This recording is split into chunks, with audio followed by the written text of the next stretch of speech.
Bernard Serret, chercheur à l'IRD, l'Institut de recherche pour le développement. La solution est politique. Pour le scientifique, il est incompatible de faire cohabiter une réserve marine et une station balnéaire au même endroit. On l'écoute.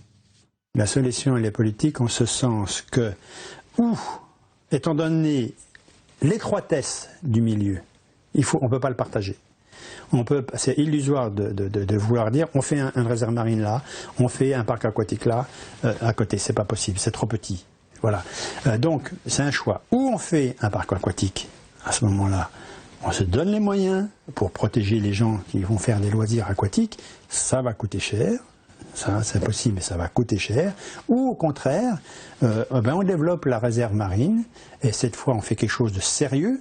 On l'étend, on est plus exigeant, et dans un futur plus ou moins lointain, effectivement, pendant une période de latence de 10-15 ans, il faudra peut-être être patient et aider des activités économiques pendant la période de transition. Et dans le cadre de la Réunion, moi je pense que ça serait une bonne carte à jouer d'avoir à l'échelle marine la même chose que l'on a à l'échelle terrestre, puisque une partie de la Réunion, la partie des volcans, est classée patrimoine mondial de l'UNESCO. Ça vaudrait la peine d'avoir un petit morceau de l'espace marin avec cette même qualité environnementale.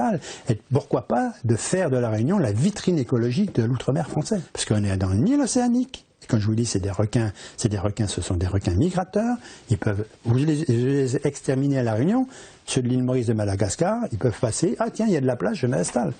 Bon, donc on ne peut rien prévoir, on ne pourra pas éradiquer définitivement le risque requin à la Réunion, c'est ça qu'il faut bien comprendre.